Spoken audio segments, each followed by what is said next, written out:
সবাইকে অভিনন্দন। আজকে একটি নতুন টপিক নিয়ে আসছি তোমাদের সামনে, ইতিহাস ক্লাসের।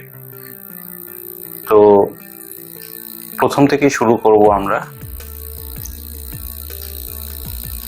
যারা আমরা ইতিহাস পড়তে ভালোবাসি তাদের জন্য, এবং যারা ইতিহাস পড়তে ভালোবাসি না, কিছুটা ভয় লাগে, তাদের জন্য এই ভিডিও। ক্লাস 10-এর ইতিহাস দিয়েই আমরা আমাদের যাত্রা শুরু করছি। প্রথমে আমরা আজকে আলোচনা করব ইতিহাস কি, ইতিহাস কাকে বলে, হোয়াট ইজ হিস্ট্রি। দেখো, ইতিহাস কাকে বলে এই সংজ্ঞাটা এক কথায় দেওয়া সম্ভব নয়। ইতিহাস জিনিসটা কি সেটাকেও এক কথায় বোঝানো সম্ভব নয়। আমরা কিছুটা ধারণা করতে পারি এভাবে যে মানুষের অতীত কাহিনী হচ্ছে ইতিহাস। অন্যভাবে যদি আবার বলি যে সমাজবদ্ধ মানুষের অতীত কার্যকলাপগুলোই হচ্ছে ইতিহাস। দেখো, মানুষ হচ্ছে সামাজিক জীব, সমাজে থাকতে পছন্দ করে। আজকে থেকে লক্ষ লক্ষ বছর আগে যখন মানুষ পৃথিবীতে আসে প্রথম, তারপর থেকেই কিন্তু তারা সমাজে নিজেদের মতো করে গ্রুপ করে করে বসবাস করতে পছন্দ করেছে। সেটা প্রয়োজনে হোক বা নিজের তাগিদে হোক, তারা কিন্তু গ্রুপ করে, অর্থাৎ সমাজের মতো করেই বিভিন্ন দলে তারা কিন্তু বসবাস করত। তো এই সকল মানুষের অতীত কার্যকলাপগুলো, মানে সেই প্রথম থেকে শুরু করে আজ পর্যন্ত যে কার্যকলাপগুলো, সমস্ত কার্যকলাপই হচ্ছে ইতিহাস। এখন কথা হচ্ছে যে বর্তমানের, অর্থাৎ আধুনিক কালের যে ঘটনাগুলো, সেগুলো কি ইতিহাস নয়? না, সেগুলোও ইতিহাস। অতীত কাহিনীগুলোও ইতিহাস, বর্তমানগুলোও ইতিহাস। তবে আমরা যেহেতু মানুষ সৃষ্টির পর থেকে অনেকটা যুগ, অনেকটা সময় পেরিয়ে এসেছি এই সময়, সুতরাং আমাদের মানুষের কথাগুলো পড়তে হবে হচ্ছে আমাদের বর্তমানের পেছনের সময়টা। অর্থাৎ পেছন থেকে আমরা দেখতে দেখতে দেখতে দেখতে কিন্তু বর্তমানে আসব। তো অতীত কাহিনী মানে শুধুমাত্র কিছু অতিরঞ্জন কাহিনী কিন্তু নয়। এখানে বিজ্ঞানের বাস্তবতা আছে। অর্থাৎ মানুষ অতীতে যে কাজগুলো করেছে, যে ঘটনাগুলো ঘটিয়েছে, যে অবস্থার পরিপ্রেক্ষিতে ধীরে ধীরে ধীরে ধীরে বিবর্তনের মাধ্যমে বর্তমানে এসেছে, বর্তমান পরিস্থিতিটাতে নিজেকে খাপ খাইয়ে নিয়েছে, এই যে কাহিনীগুলো, এই যে অবস্থাগুলো, এই যে পরিবর্তনগুলো, এই সমস্ত ঘটনা একের পর এক, একের পর এক, সমস্ত কিছু ঘটনাই হচ্ছে ইতিহাস। আজকের থেকে প্রায় 30 লক্ষ বছর আগে মানুষের আবির্ভাব হয় এই পৃথিবীতে। কিন্তু পৃথিবী কিন্তু সৃষ্টি হয় কয়েকশো কোটি বছর আগে। এমনকি আজকে যে আমরা একটা ভয়ঙ্কর প্রাণী দেখি বিভিন্ন জলাশয়ে, যার নাম হচ্ছে কুমির, সেটাও নাকি বৈজ্ঞানিকদের ধারণা অনুসারে আজকের থেকে প্রায় কোটি কোটি বছর আগে পৃথিবীতে ছিল। তোমরা ভালো করেই জানো, আজকের থেকে প্রায় 2-2.5 কোটি বছর আগে পৃথিবীতে কিন্তু ডাইনোসর ছিল। সেই ডাইনোসর কিন্তু আজকে বিলুপ্ত হয়ে গেছে, আজ কিন্তু আর তারা নেই। তখন কিন্তু মানুষ ছিল না। এগুলো আমরা কিভাবে জানতে পারি যে সে সময় মানুষ ছিল না, আজকের থেকে 30 লক্ষ বছর আগের পৃথিবীতে মানুষের উদ্ভব হয়? এগুলো জানার জন্য আমাদের সাহায্য করে হচ্ছে বিভিন্ন রকম ফসিল বা জীবাশ্ম, মানুষের কঙ্কাল। হ্যাঁ, এই ঘটনাগুলো জানতে সাহায্য করে ধ্বংসাবশেষ, যেগুলো আজকে পাওয়া যাচ্ছে বিভিন্ন জায়গায়। সায়েন্টিস্টরা, বৈজ্ঞানিকরা বা ঐতিহাসিকরা বিভিন্ন জায়গায় খোঁড়াখুড়ির মাধ্যমে এই সকল জিনিস খুঁজে পেয়েছেন, এবং আধুনিক যন্ত্রপাতির মাধ্যমে এগুলোকে বিচার বিশ্লেষণ কিন্তু করেছেন। এগুলো বিচার বিশ্লেষণ করেই ওরা একটি ধারণায় এসেছেন এবং সবটাই হচ্ছে বাস্তবসম্মত ধারণা এবং বৈজ্ঞানিক ধারণা, যার মধ্যে যুক্তি আছে, কোনো অতিরঞ্জন নেই, কোনো ভাবনা চিন্তার বা নতুন কোনো গল্পের অবকাশ নেই। সেখানে কিন্তু সমস্ত ঘটনাই হচ্ছে যুক্তি নির্ভর এবং সায়েন্টিফিক। তো এই সকল মানুষের প্রথম হাড়গোড় বা কঙ্কাল বা মুখের খুলি, মাথার খুলি, এগুলো পরীক্ষা করে দেখা গেছে রেডিও কার্বন পদ্ধতিতে পরীক্ষা করে দেখা গেছে এগুলো প্রায় 30 লক্ষ বছর আগের মানুষের মাথার খুলি বা হাড়দো বা অন্যান্য কিছু জীবাশ্ম। তো এর বাইরেও কিন্তু মানুষের অবস্থান হতে হবে। এর বাইরে বলতে 30 লক্ষ বছরের আগেও কিন্তু মানুষের অবস্থান থাকলেও থাকতে পারে, কিন্তু সে প্রমাণ এখনো পর্যন্ত আমাদের হাতে আসেনি। এমনও হতে পারে যে 50 লক্ষ বছর আগেও মানুষ এই পৃথিবীতে আবির্ভাব হয়েছে। তো যদি কোনোদিন আমাদের সায়েন্টিস্টদের হাতে এরকম কোনো তথ্য আসে, এরকম কোনো যদি প্রমাণ আসে, তাহলে কিন্তু আমরা বলতে পারবো মানুষের প্রকৃত উদ্ভবের কাহিনী বা ঘটনা। তো যাই হোক, আমি যদি 30 লক্ষ বছরটাকেই যদি একটু ফিক্সড ধরে নিই, তাহলে দেখব 30 লক্ষ বছর আগের থেকে আজকের ডেট পর্যন্ত, আজকের তারিখ পর্যন্ত মানুষ কি কি করেছে এই পৃথিবীর বুকে। সমাজবদ্ধ জীব হিসেবে মানুষের কি কি ঘটনা ঘটেছে দিনের পর দিন এই সমাজে, এই পরিবেশে, এই সমস্ত ঘটনাই হচ্ছে ইতিহাস। এই সমস্ত ঘটনাই হচ্ছে ইতিহাস। এবার এই ইতিহাসের কাহিনীগুলোকে কিন্তু আমরা খুব সহজেই কিন্তু জানতে পারি না। ইতিহাসগুলোকে জানতে গেলে আমাদের একজন ঐতিহাসিকের দরকার হয়। ঐতিহাসিক মানে হচ্ছে একজন ব্যক্তি যে ইতিহাস নিয়ে চর্চা করে। সেই ঐতিহাসিক যদি না হয়, আমরা ইতিহাসকে কিন্তু বুঝতে পারবো না। একটা ছোট্ট উদাহরণ দিয়ে বোঝাই। ধরো তুমি কোথাও একটা মানুষের মাথার খুলির জীবাশ্ম পেলে, সেটা হয়তো বাড়িতে রেখে দিয়েছো, সেটা কিন্তু কখনো ইতিহাস হবে না যতক্ষণ না একজন ঐতিহাসিক বা একটা সায়েন্টিস্ট এই মাথার খুলিকে পরীক্ষা নিরীক্ষা করে এর আসল উদ্ভবের ডেট জানবেন, এ কবেকার। এবং এমনকি আজকে প্রযুক্তি এমন পর্যায়ে পৌঁছে গেছে, এই রকম খুলির অবস্থান বা বিচার বিশ্লেষণ করে এর নানা রকম পরীক্ষা নিরীক্ষার মাধ্যমে এটাও অনেক সময় বোঝা যায় এই মানুষটির মৃত্যু পর্যন্ত কিভাবে হয়েছে। সুতরাং এই মানুষটির ঠোয়ালের গঠন দেখে বোঝা যায় এই মানুষটি কি খেতে পছন্দ করত, কি টাইপের, আমিষ টাইপের, নিরামিষ টাইপের, কি ধরনের। এছাড়া তো আরো অনেক কিছু। তা আমরা যদি নিয়ে বাড়িতে এনে রেখে দিই খুলিটাকে, তাহলে কিন্তু আমরা ইতিহাস বলতে পারবো না, জানবো না, ও ওইভাবেই পড়ে থাকবে, এটা ইতিহাস নয়।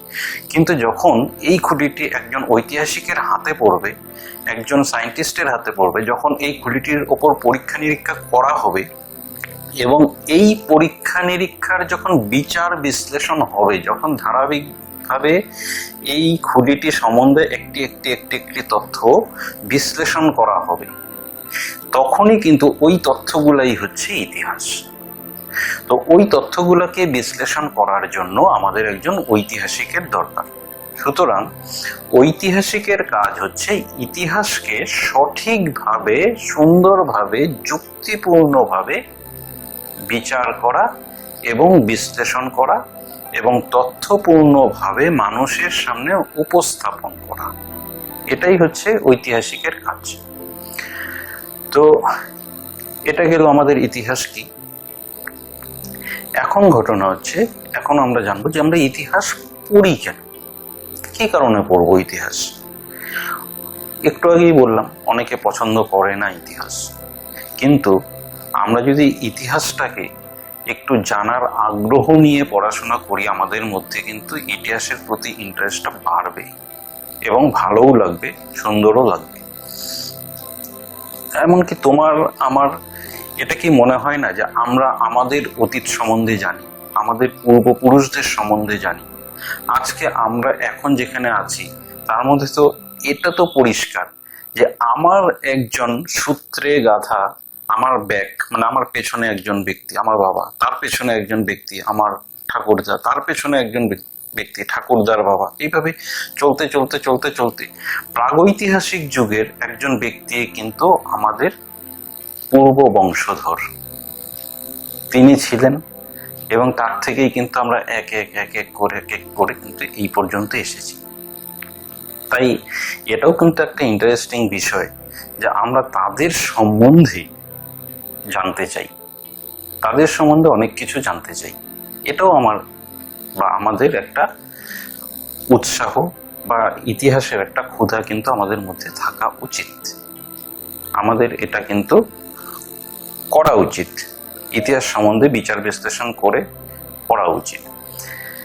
হ্যাঁ, অনেকের এটা একটু কঠিন লাগে, সেই ব্যাপারগুলো আমি আগামী ভিডিওগুলোতে একদম সহজ সরলভাবে বিচার বিশ্লেষণ করে দেখিয়ে দেব যে কি করলে তোমাদের ইতিহাসের ভীতিটা কাটবে এবং খুব মজাদার হয়ে উঠবে ইতিহাস পড়াটা শুধুমাত্র ইতিহাসের স্টুডেন্টদের জন্য না, বাকিরাও যারা এই ইতিহাস সম্বন্ধে বা অতীত সম্বন্ধে কিছুটা জানতে চায়, একটু গল্পের আকারে কিছু বুঝতে চায়, তাদের জন্য কিন্তু এই ঘটনাগুলো বেশ আনন্দদায়ক হয়ে উঠবে বলেই মনে করি।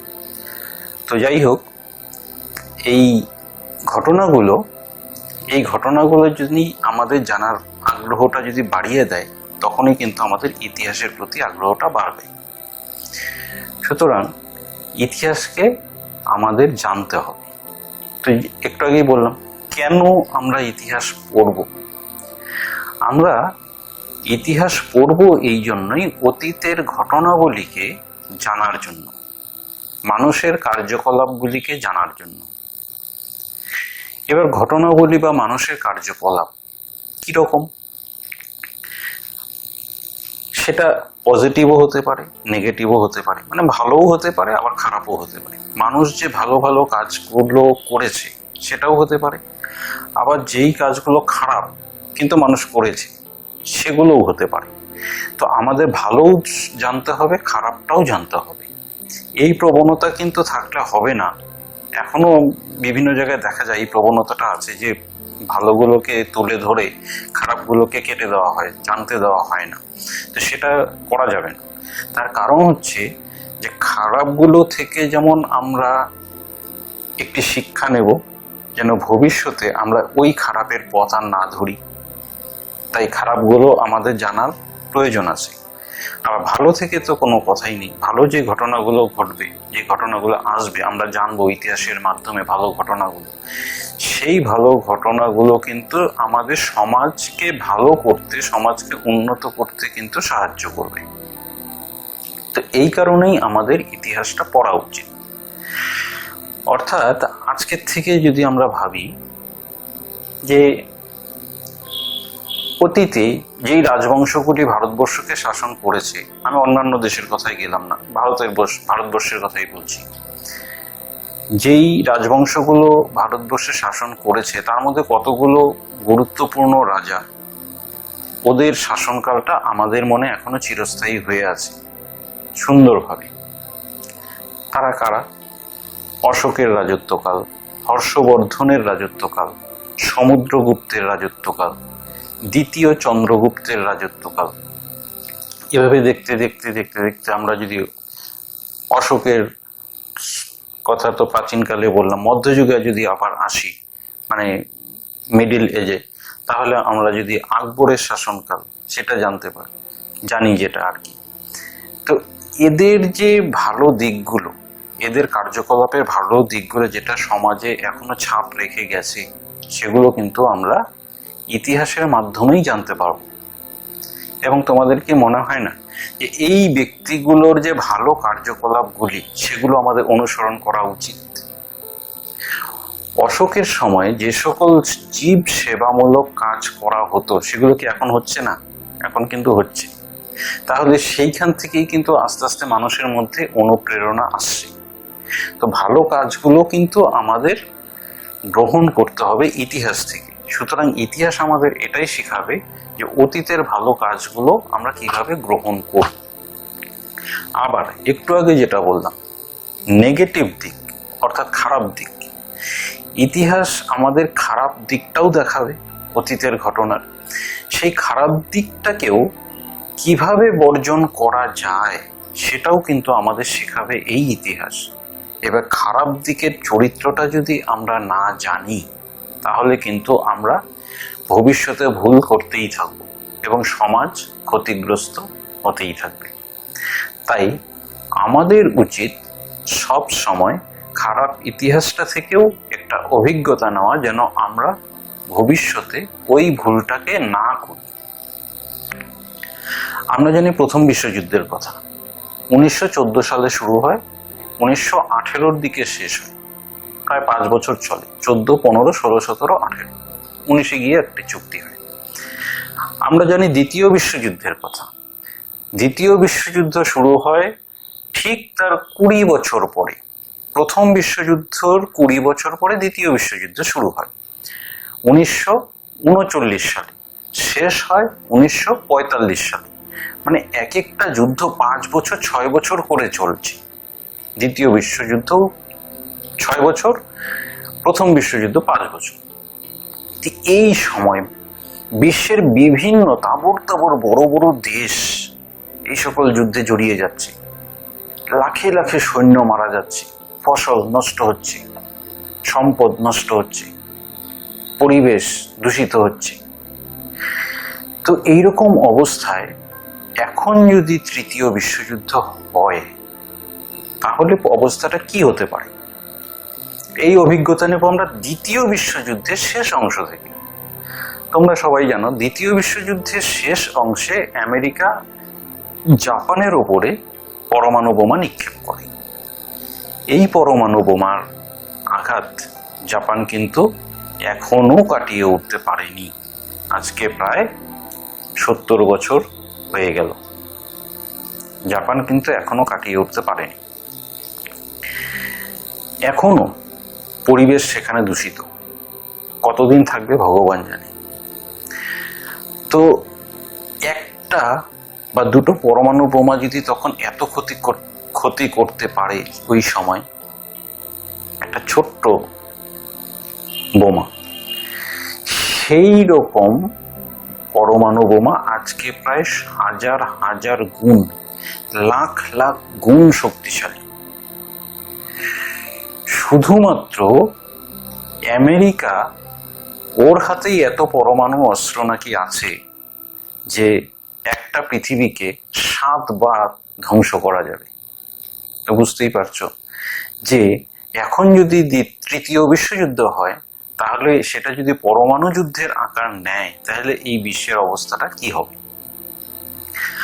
আমরা এই পৃথিবীতে আছি সমাজবদ্ধ জীব হিসেবে শান্তিতে কাটানোর জন্য, কিন্তু আমরাই যদি নিজেদের মধ্যে এই যুদ্ধ করে নিজেদেরকেই শেষ করে দিই, শুধু নিজেরা শেষ হব না, এই পৃথিবীতে আমাদের ছাড়াও, মানে এই মানব গোষ্ঠী ছাড়াও হাজার হাজার জীব জগৎ আছে, জীবের বৈচিত্র্যময় একটি জীব জগৎ আছে, তারাও কিন্তু নিশ্চিহ্ন হয়ে যাবে শুধু আমাদের কারণে। তো আমাদের এই শিক্ষা নেওয়া উচিত দ্বিতীয় বিশ্বযুদ্ধ থেকে। দ্বিতীয় বিশ্বযুদ্ধ থেকে আমাদের শিক্ষা নিতে হবে যেন আমরা ভবিষ্যতে আর এই ভুলটি না করি।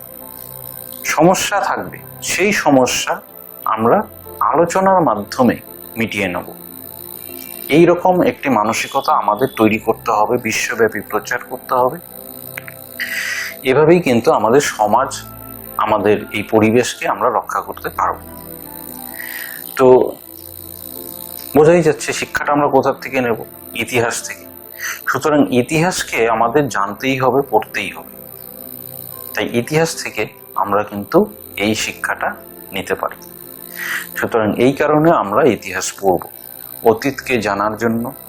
মানুষ সমাজবদ্ধ যে জীব, সেই সমাজবদ্ধ জীবের ধারাবাহিক বিবর্তন কিভাবে হয়েছে আজকে ধীরে ধীরে ধীরে ধীরে ধীরে ধীরে উন্নত হয়ে এই পর্যায়ে এসেছে, আরো হয়তো হবে।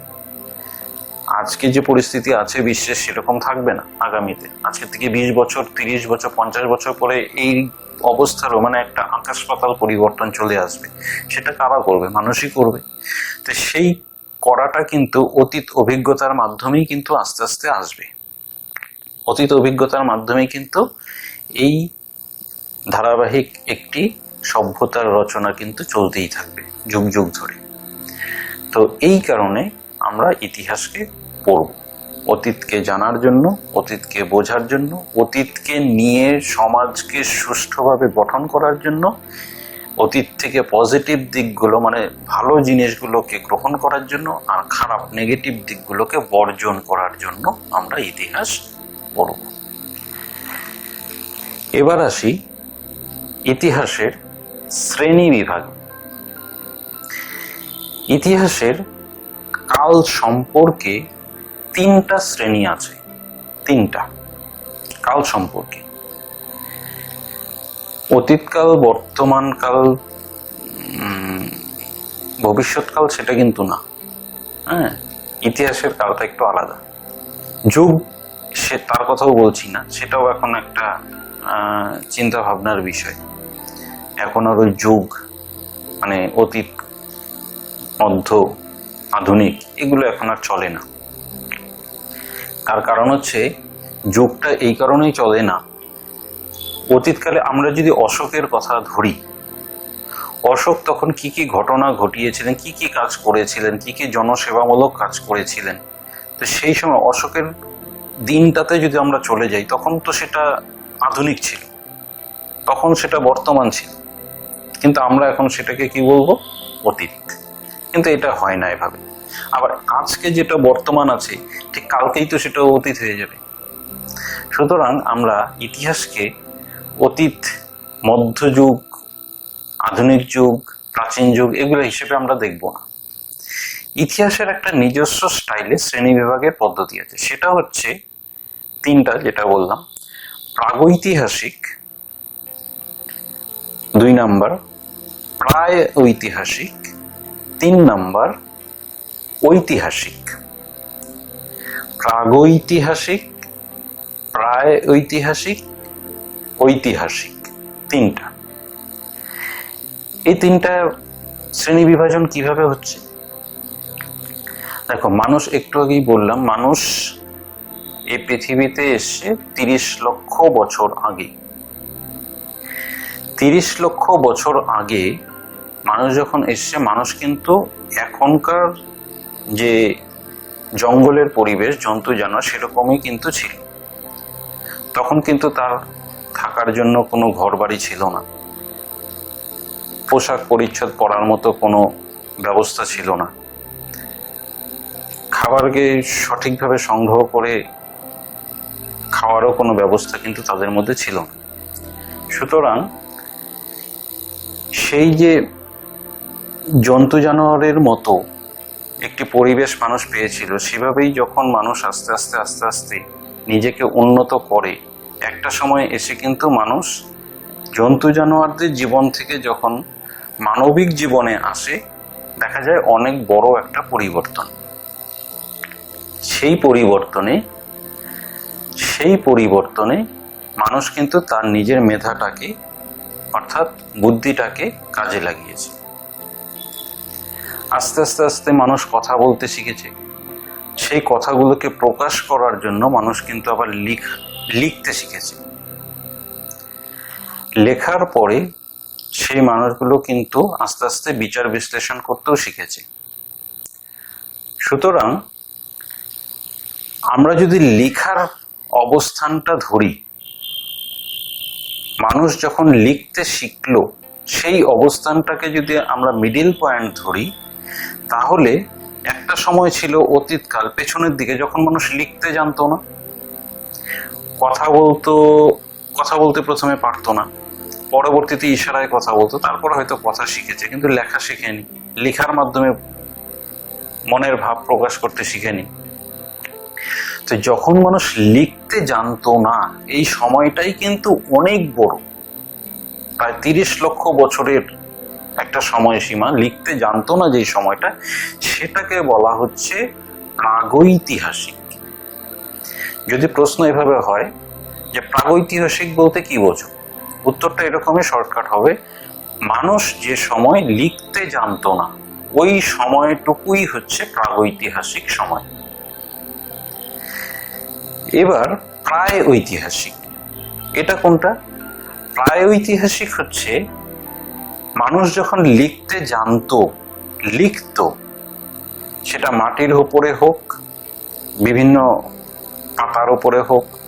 তো আমরা বর্তমানে আমরা সেই লেখাগুলি পড়তে পারছি না, মানে জানতে পারছি না, এখনো সেই লেখাগুলি উদ্ধার করতে পারছি না। সেই সময়টাকে বলা হচ্ছে প্রায় ঐতিহাসিক। অর্থাৎ মানুষের লেখার সময়টা, মানুষ লিখতে পারতো, সেটা আমরা এখন উদ্ধার করতে পারিনি, ভবিষ্যতে হয়তো পারবো, এখন হয়তো পারিনি। তাই সেই সময়টা হচ্ছে প্রায় ঐতিহাসিক। আর ঐতিহাসিক কোনটা? মানুষের লেখাগুলি যখন আমরা পড়তে পারছি, মানুষের লেখাগুলি যখন আমরা জানতে পারছি, পড়ে বিশ্লেষণ করতে পারছি, বুঝতে পারছি তারা কি লিখেছিল, তো সেই লেখাগুলাই হচ্ছে ঐতিহাসিক যুগের সূচনা করলো। মানে সেখান থেকে শুরু করে আজ পর্যন্ত আমাদের যে সময় চলছে সেটা হচ্ছে ঐতিহাসিক যুগ। আমাদের দেশের কথা যদি আমরা বলি তাহলে এভাবে বলতে হবে যে সিন্ধু সভ্যতা আমাদের দেশের একটি অন্যতম গুরুত্বপূর্ণ সভ্যতা। বিশ্বের প্রাচীন যে সকল ভদ্র সভ্যতাগুলি তৈরি হয়েছিল তার মধ্যে সিন্ধু সভ্যতা উপরের দিকেই স্থান পায়, আমাদের বংশধরদের তৈরি।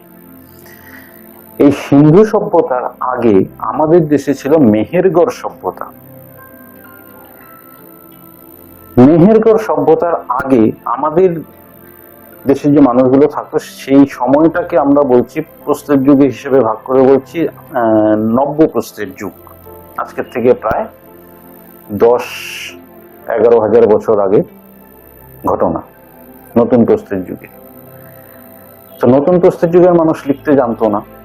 মেহেরগড় সভ্যতাতেও মানুষ লিখতে জানতো কিনা এখনো আমরা কোনো তথ্য খুঁজে পাইনি, কিন্তু সিন্ধু সভ্যতার মানুষ কিন্তু লেখা জানতো, লিখতে জানতো।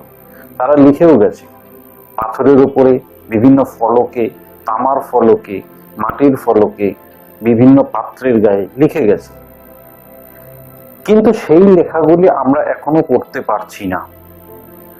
তাই সিন্ধু সভ্যতার সময় যে আছে আর কি, সিন্ধু সভ্যতার সময় সীমাটা হচ্ছে আমাদের প্রায় ঐতিহাসিক।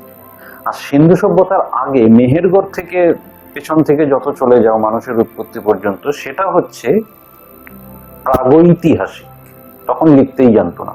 সিন্ধু সভ্যতা লিখতে জানতো কিন্তু আমরা পড়তে পারি না, এটা হচ্ছে প্রায় ঐতিহাসিক।